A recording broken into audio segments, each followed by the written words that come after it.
ଆଜି ଆମେ ଏଇ ଭିଡିଓ ମାଧ୍ୟମରେ ଦେଖିବା ୟୁଟିଆଇ ର ପ୍ୟାନ କାର୍ଡ ରେ ଅପଲୋଡ କରିବା ପାଇଁ ଯୋଉ ଡକ୍ୟୁମେଣ୍ଟ ଲାଗେ ତାକୁ କିପରି ସ୍କାନିଂ କରିବା ଏବଂ ତାର ଫଟୋର ସାଇଜ କେତେ ଏବଂ କୋଉ କୋଉ ସାଇଜ ରେ ସ୍କାନିଂ କରାଯାଏ ଏବଂ ରେଜୁଲେସନ କେତେ, ସିଗ୍ନେଚର ସାଇଜ କେତେ, ଏ ସବୁର ଫୁଲ ସର୍ଟ ଫର୍ମ ରେ ମୁଁ ଆପଣମାନଙ୍କ ପାଇଁ ନେଇ ଆସିଛି। ଚାଲନ୍ତୁ ଭିଡିଓଟି ଷ୍ଟାର୍ଟ କରିବା। ଆପଣମାନେ ଦେଖି ନିଅନ୍ତୁ। ମୁଁ ପ୍ରଥମେ ଆମର ଇପ୍ସନ ର ସ୍କାନର ମୋ ପାଖରେ ଯେହେତୁ ଅଛି, ମୁଁ ତାକୁ ଇପ୍ସନ ର ସ୍କାନର ସେଟିଂ ଟା ମୁଁ ଦେଖେଇ ଦଉଛି। ଆପଣ ଏଇଭଳି ସ୍କାନର ସେଟିଂ କରିକି ଆପଣ ସ୍କାନ କରିପାରିବେ।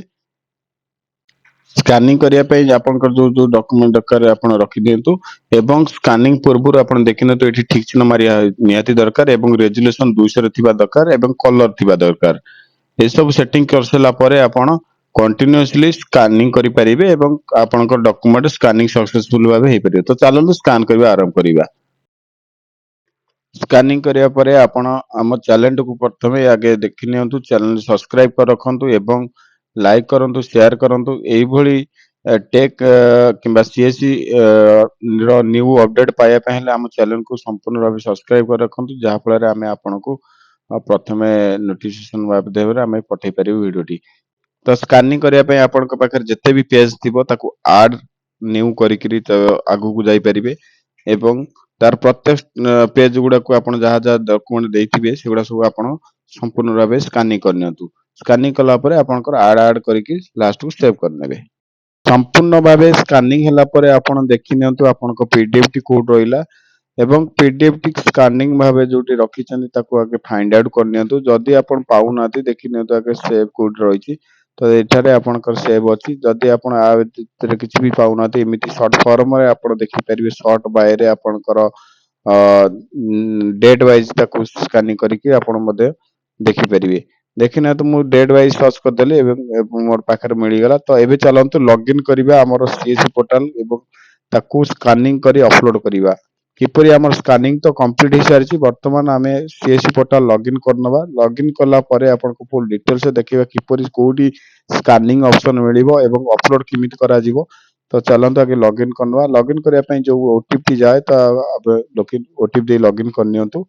ଭିଡିଓଟିକୁ ପୁରା ଫୁଲ ଲାଷ୍ଟ ପର୍ଯ୍ୟନ୍ତ ଦେଖି ରଖନ୍ତୁ। ଆପଣ ମାନଙ୍କ ପାଇଁ ଲାଷ୍ଟ ବହୁତ ବଢିଆ ଟିପ୍ସ ଅଛି କିପରି ଆପଣ ପୁରା ଚୁଟକିରେ ଆପଣଙ୍କର ଫଟୋ ଏବଂ ସିଗ୍ନେଚର କୁ ସଲଭ କରିପାରିବେ ଅପଲୋଡ କରିବାରେ। ପୁରା ଲାଷ୍ଟ ପର୍ଯ୍ୟନ୍ତ ଭିଡିଓଟି ଦେଖି ରଖନ୍ତୁ। ତ ବର୍ତ୍ତମାନ ଦେଖିନିଅନ୍ତୁ ଓଟିପି କଲା ପରେ ଆପଣଙ୍କୁ ଏଇଭଳି ପପଅପ୍ ଯଦି ଆସିଥାଏ ଆପଣଙ୍କ ସିଷ୍ଟମରେ, ତାହେଲେ ସବମିଟ କରିଦିଅନ୍ତୁ ଏବଂ ଓକେ ମାରନ୍ତୁ। ଓକେ କଲା ପରେ ଆପଣଙ୍କ ଏଇଭଳି ଆମର ୟୁଟିଆଇ ର ପୁରା ଇଣ୍ଟରଫେସ ମିଳିଯିବ। ତ ଆମେ ଏଠାରେ କଣ କରିଥିଲେ ନା କରେକ୍ସନ କରିଥିଲେ।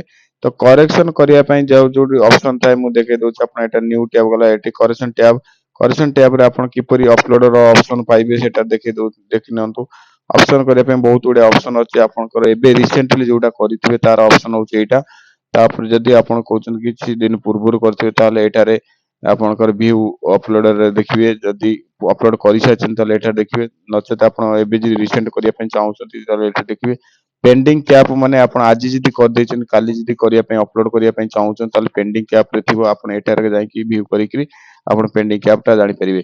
ଏଇଟା ହଉଛି ଆପଣଙ୍କର ଇ ସାଇନ୍ ବାଲା। ଇ ସାଇନ୍ ମାନେ ଆପଣଙ୍କର ଯଦି ଫିଙ୍ଗର ପ୍ରିଣ୍ଟ ମାଧ୍ୟମରେ କରିଥିବେ କିଛି ପ୍ରୋବ୍ଲେମ ହେଲା କିମ୍ବା ପେଣ୍ଡିଂ ଫାଇଲ କରିଛନ୍ତି ତାହେଲେ ସେଇଠି ଶୋ କରିପାରିବ। ତ ଚାଲନ୍ତୁ ଆମେ ଅପଲୋଡ କରିବା। ଅପଲୋଡ କରିବା ପାଇଁ ଅପସନ କ୍ଲିକ କଲେ ଏଠି ଦେଖି ନିଅନ୍ତୁ ଆପଣଙ୍କ ଦିଟା ସିଷ୍ଟମରେ ଆପଣ ଅପଲୋଡ କରିବା ପାଇଁ ଅପସନ ଅଛି। ଯୋଉଟା କି ଫାଇଲ ଯୋଉଟା ସେଭ କଲେ ତାକୁ ଟୋଟାଲ ସେପାରେଟ ତିନିଟା ଅପସନ ରେ ଭାଗ କରିବାକୁ ପଡିବ। ଯୋଉଟା କି ଗୋଟେ ସିଗ୍ନେଚର, ଗୋଟେ ଫଟୋ ଆଉ ତାପରେ ଆପଣଙ୍କର ଫାଇଲ ଟା, ଟୋଟାଲ ଫାଇଲ ଟା।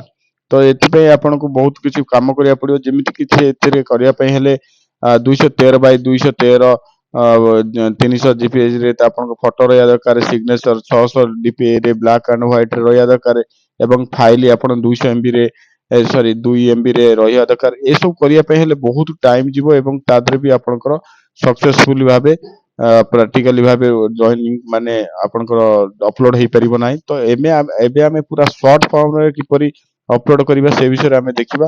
ତ କ୍ରପ ଆଣ୍ଡ ଅପଲୋଡ ଏଇଟା ଗୋଟେ ନୂଆ ଅପସନ ଆସିଛି। ତ ଏଠାରେ ଆମେ କ୍ରପ ଆଣ୍ଡ ଅପଲୋଡ ଯୋଉଟା ଅଛି ସେଟାକୁ ଆମେ କ୍ଲିକ କରିଦବା। କ୍ଲିକ କଲା ପରେ ଏଠାରେ ଆପଣଙ୍କର ଯୋଉ ଫାଇଲ ଯୋଉଠି ରଖିଥିଲେ ସେଠାରେ ଆପଣ ଦେଖିକିରି ଅପଲୋଡ କରିନିଅନ୍ତୁ। ତ ଦେଖିନିଅନ୍ତୁ ବନ୍ଧୁମାନେ ଏଇଭଳି ଭାବେ ଆପଣଙ୍କର ବ୍ରାଉଜିଂ ଅପସନ ଆସିଯିବ। ବ୍ରାଉଜିଂ ଅପସନ ରେ ଆପଣ ଯୋଉଠି ଫାଇଲ ରଖିଥିଲେ, ଯୋଉଠି ଫାଇଣ୍ଡ ଆଉଟ ରଖିଥିଲେ ସେଟାକୁ ଆପଣ କ୍ଲିକ କରିକିରି ତ ସେଇଟାକୁ ଆପଣଙ୍କର ଯୋଉ ନେମ କରିଥିଲେ ରିନେମ କରିଥିଲେ ସେଟାକୁ ଶୋ କରିକିରି ଆପଣ ଦେଖିବା ପାଇଁ ଯଦି ଚାହିଁବେ ସାଇଡରେ ଆପଣ ଚେକିଂ କରିଦେବେ ଏଇଟା ରାଇଟ୍ ଫାଇଲ୍ କି ରଙ୍ଗ ଫାଇଲ୍ ଆପ୍ଲାଏ କଲାବେଳେ ଫୁଲ୍ ଡିଟେଲ୍ସରେ ଦେଖିନେବେ। ତ ରାଇଟ୍ ଦେଖିଲା ପରେ ଆପଣ ସବମିଟ୍ କରିଦିଅନ୍ତୁ ଏବଂ ଅପଲୋଡ଼ରେ କ୍ଲିକ୍ କରିନିଅନ୍ତୁ। ଅପଲୋଡ଼ରେ କ୍ଲିକ୍ କଲା ପରେ ଆପଣଙ୍କୁ ଶୋ କରିନେବ ପୁରା ଡିଟେଲ୍ସରେ ଏଇଭଳି ଭାବରେ ଆପଣଙ୍କର ଗୋଟେ ଫର୍ମ ଏବଂ ଆପଣଙ୍କର ଯାହା ସବୁ ଡକ୍ୟୁମେଣ୍ଟ ଆଟାଚ୍ ହେଇଥିବ ତା ଦେହରେ ଆଡ୍ ହେଇକି ଆସିଯିବ। ଯୋଉ ସ୍କାନିଂ କରିଥିଲେ ସେଗୁଡ଼ା ସବୁ ଆପଣଙ୍କର ଗୋଟେ ପରେ ଗୋଟେ ଶୋ କରିବା ଆରମ୍ଭ କରିଦେବ। ତ ଦେଖିନିଅନ୍ତୁ ଏଇଟା ବହୁତ ସହଜ ଆପଣଙ୍କର କୌଣସି ଡକ୍ୟୁମେଣ୍ଟ ଅପଲୋଡ଼ କରିବା ପାଇଁ ଏଭଳିଆ ସିଷ୍ଟମ୍ ଆଉ କୌଣସି ସିଷ୍ଟମରେ ନାହିଁ। ତ ଦେଖିନିଅନ୍ତୁ ୟୁଟିଆଇର ଗୋଟେ ବଡ଼ ଅପଡେଟ୍‌ରେ ଏତେ ସବୁ ମାନେ ଚେଞ୍ଜେସ୍ ଆସିସାରିଛି ଡକ୍ୟୁମେଣ୍ଟ ଅପଲୋଡ଼ କରିବା ପାଇଁ। ବହୁତ ଗୁଡ଼ାଏ ବେଟର୍ ଦେନ୍ ଅପଲୋଡ଼ କରିବା ପାଇଁ। ଏଠାରେ ଆପଣଙ୍କର ଫଟୋ ଏବଂ ସିଗ୍ନେଚର ହିଁ ଅପଲୋଡ଼ କରିବାର ଅଛି। ତ ଫଟୋ ଆଉ ସିଗ୍ନେଚର କେବଳ ଡ୍ରାଗ୍ ଆଣ୍ଡ ଡ୍ରପ୍ ଦ୍ୱାରା ଅପଲୋଡ଼ ହେଇଯିବ। ଦେଖିନିଅନ୍ତୁ ମୋର ମେନ୍ ପେଜକୁ ମୁଁ ଆପଣଙ୍କର ଯୋଉଟାରେ ଫଟୋ ଲାଗିଛି ସେଇଟାକୁ କ୍ଲିକ୍ କରିକିରି ମୁଁ ଫଟୋଟାକୁ କ୍ରପ୍ କରିବି। ତ ଚାଲନ୍ତୁ ଦେଖିବା ଆରମ୍ଭ କରିବା କିପରି କ୍ରପ୍ କରିବା। ସର୍ବପ୍ରଥମେ ଆପଣ ଫର୍ମ 1 ନମ୍ବରରେ ଯୋଉଟା ଆପଣଙ୍କ ଫଟୋ ଲାଗିଥିବ ସେଟାକୁ କ୍ଲିକ୍ କରିନିଅନ୍ତୁ। କ୍ଲିକ୍ କଲା ପରେ ଏଇଭଳି ଆପଣଙ୍କୁ ଅପସନ୍ ଶୋ କରିଦବ। ଶୋ କଲା ପରେ ଆପଣଙ୍କ ଜଷ୍ଟ କ୍ରପ୍ କରି ନିଅନ୍ତୁ। ଯେତିକି ଆପଣଙ୍କ ଫଟୋ ଲାଗିବ ସେଇ ଅନୁସାରେ ଆଡଜଷ୍ଟ କରିନିଅନ୍ତୁ। ଯୋଉଟାକି ଆପଣଙ୍କ ପ୍ୟାନ୍ କାର୍ଡରେ ଆସିବ। ତ ଦେଖିନିଅନ୍ତୁ ଯୋଉଟା ଯଦି ଭଲ ଲାଗୁଛି ଏଇ ଟାଇପ୍‌ର ଯଦି କ୍ରପ୍ କରିନିଅନ୍ତୁ। ତାପରେ କ୍ରପ୍ କଲା ପରେ ଆପଣଙ୍କୁ ପ୍ୟାନ୍ କାର୍ଡ ସାଇଡ୍‌ରେ ଆପଣଙ୍କ ଫଟୋ ଶୋ କରିଦବ। ଏବେ ଆପଣ ସିଗ୍ନେଚର ଆପଣଙ୍କର ଯୋଉଠି ବି ଆପଣ କ୍ରପ୍ କରି ନେଇପାରିବେ। ଦେଖିନିଅନ୍ତୁ କ୍ରପ୍ କରିବା ପାଇଁ ହେଲେ ଆପଣଙ୍କର ପ୍ୟାନ୍ କାର୍ଡ ଅଛି, ଆଧାର କାର୍ଡ ଅଛି ଯୋଉଠି ସିଗ୍ନେଚର ମାରିଥିବ ସେଟାକୁ ବି ମଧ୍ୟ ନେଇପାରିବେ। ଯଦି ଆପଣ ଏ ଫର୍ମ ନବା ପାଇଁ ଚାହୁଁଛନ୍ତି ଦେଖିନିଅନ୍ତୁ ଫର୍ମ ମାଧ୍ୟମରେ ଯଦି କରିବେ ଏଇଭଳି କ୍ରପ୍ କରିବେ। ଯଦି ଏଇଟା ସାଟିସ୍ଫାଏ ନ ଲାଗୁଛି ତାହେଲେ ନେକ୍ସଟ ଆପଣ ଫର୍ମକୁ ଚେଞ୍ଜ କରିପାରିବେ ଏବଂ ଯୋଉଟାକି ଚାହିଁବେ ଆଧାର କାର୍ଡ ମାଧ୍ୟମରେ ଦିଅନ୍ତୁ କିମ୍ବା ଆପଣଙ୍କର ଦେଖିନିଅନ୍ତୁ ଏ ମୋର ସିଗ୍ନେଚର ଦେଖନ୍ତୁ ମୋତେ ପ୍ରୋବ୍ଲେମ୍ ଲାଗୁଛି। ତ ସିଗ୍ନେଚରଟା ବେଟର୍ ଦେନ୍ କରିବା ପାଇଁ ହେଲେ ମୁଁ ତାଙ୍କର ଆଧାର କାର୍ଡର ଯୋଉ ସିଗ୍ନେଚରଟା ଅଛି ସେଇଟାକୁ ମଧ୍ୟ ମୁଁ କ୍ରପ୍ କରିକି ନେଇପାରିବି। ଏଇଟା କ୍ଲିୟର ଅଛି। ତ ଏଇଟା କ୍ଲିୟର କରିବା ପାଇଁ ହେଲେ ମୁଁ ଆକୁ ଆଧାର କାର୍ଡକୁ ସିଲେକ୍ସନ କରି କ୍ରପ୍ କରିବା ଆରମ୍ଭ କରିଦେଲି। ତ କ୍ରପ୍ କଲା ପରେ ନେକ୍ସଟ ଆପଣ କ୍ରପ୍ ବଟନଟାକୁ କ୍ଲିକ୍ କରିନିଅନ୍ତୁ। କ୍ଲିକ୍ କଲା ପରେ ଏଠି 2ଟା ସିଗ୍ନେଚର ଶୋ କରିବ। ଡୋଣ୍ଟ ୱରି କିଛି ଭାବନ୍ତୁ ନାହିଁ। 2ଟା ପାନ୍ କାର୍ଡ ସିଗ୍ନେଚର ଆମର ନବାର ନାହିଁ। ଗୋଟେ ସିଗ୍ନେଚର ହିଁ ନବାର ଅଛି। ତ ଏଠାକୁ ଡ୍ରାଗ୍ ଆଣ୍ଡ ଡ୍ରପ୍ କରିବାର ଅଛି। କେବଳ ସିଗ୍ନେଚର ଜାଗାରେ ସିଗ୍ନେଚର ପେଷ୍ଟ, ଫଟୋ ଜାଗାରେ ଫଟୋ ପେଷ୍ଟ। ଏଇଭଳି ଭାବେ ଆପଣ କରିସାରିଲା ପରେ ପୁରା ଲାଷ୍ଟ ସବମିଟ୍ ଅପସନ୍ କ୍ଲିକ୍ କରନ୍ତୁ। ଦ୍ୟାଟ୍ସ ଇଟ୍। ଏଇଆ ହେଲା ଆପଣଙ୍କ ପୁରା କ୍ଲୋଜ୍। ପ୍ୟାନ୍ କାର୍ଡ ଆପ୍ଲାଏ କଲା ପରେ ଡକ୍ୟୁମେଣ୍ଟ ଅପଲୋଡ୍ କରିବା ପାଇଁ ବହୁତ ଇଜି। ଆପଣ ଲାଷ୍ଟ ପର୍ଯ୍ୟନ୍ତ ଭିଡିଓ ଦେଖିବାରୁ ଧନ୍ୟବାଦ। ଆପଣ ଚ୍ୟାନେଲଟାକୁ ସବସ୍କ୍ରାଇବ୍ କରି ରଖନ୍ତୁ। ଆମର ଏଇଭଳି ଭିଡିଓ ପ୍ରତ୍ୟେକ ଦିନ ଗୋଟେ ପରେ ଗୋଟେ ଟେକ୍ନିକାଲ ସଲ୍ୟୁସନ ଅନୁସାରେ ପଡି ଚାଲିବ। ତ ଧନ୍ୟବାଦ।